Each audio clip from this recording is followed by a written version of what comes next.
What's up, Simonics? Welcome back to day 14 of the Ionic holiday calendar. Today I wanna give you a quick overview and introduction to my very best friend, the browser debugging tools. I've created a little Ionic application which is just the tabs and a few functionalities that we want to debug. And I'm not sure in how far you know about all the things that you can do with your browser. So just a quick overview about a few of the really important things that you definitely need to know about. So first of all, actually I already started this. So this is the standard preview, and this won't give you a lot of information about your Ionic application. But once you go into the developer tools, which is the Apple key option and I on the Mac, and for Windows basically the same, you can do a lot of crazy things. So first of all, which I currently do, is use actually a custom preview of the device. So selecting whatever device you want to see your application on. This is a bit like using Ionic Lab, I would say. And it gives you a nice preview of the application actually. Actually, we will still with this.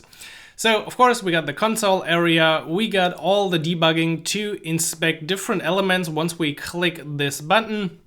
But these are really just the general things. A few things that are a bit more hidden are, for example, faking your location. So you can click on those three dots, go to more tools, and then to sensors. And you will actually see that you can override the geolocation to fake it. And you will notice that I got a subscription on the geolocation, which changes according to these coordinates. And you can use your own location, of course, as well. So this is really great to debug a remote device, to debug geolocation. To debug a remote device, which is something you have to do if you really want to test your application on a device or you want to test Cordova features, you can simply plug in your Android device or iOS. For Android, you can open Chrome and, just as I did, go to remote devices, or simply open a new tab with Chrome//inspect, and then you will see your device. And let me quickly open a random Ionic application. Then you should see an Ionic app coming up and you can inspect it. And within this inspect, you will actually see once again all the tools you had before. So now I'm really clicking on an element that's on this device and I can immediately debug it. So I could actually, I think, remove it, and you hopefully see this, the text is gone. The same is for iOS and remote debugging with Safari. So remote debugging, definitely 100% something I use all the time. One step further, you can also use breakpoints and debug your code right in Chrome. So if you move over to sources, you will find all the sources, and this can be a bit confusing, but simply look out for the source folder. In here you will find the structure from your Ionic application that you're used to. So now I can dive into the page that is currently active, which is tab 1 page, and I see my subscription. So now I can put in a little breakpoint here and go over and continue my application, or go back. I don't know how I can go back to the sensors. Let's go back here. Let's fake my location. And then we see the application stops right at the breakpoint. I can debug all data right in here. I can see the result from the watch subscription. I can step over. I can completely go forward. So all the tools that I used to from debugging your code or clicking on here, once again, breakpoint is triggered and I can do all the things that you would expect in a regular debugging environment. So of course, a few other things might already be familiar to you. For example, the network tab is your best friend when you're working with HTTP requests. For example, here I'm making a simple GET request to a placeholder API, and within the preview area or the response, I can see the whole object.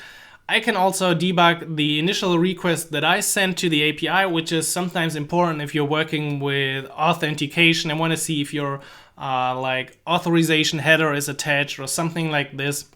Right now I filtered it by the cross-site request. Of course, you can also pick all, and then you will see in the beginning what is loading and going on your page as well. So All of this is really important. Of course, using the storage, you might have seen this in previous videos. Here you could debug really either the session storage, or if you're using Ionic storage, you have perhaps something in your cache as well. Finally, one more thing, besides all the tools that are already included, which are pretty awesome. We haven't seen a lot about the debugging of elements, but I think this is pretty clear to you how this works.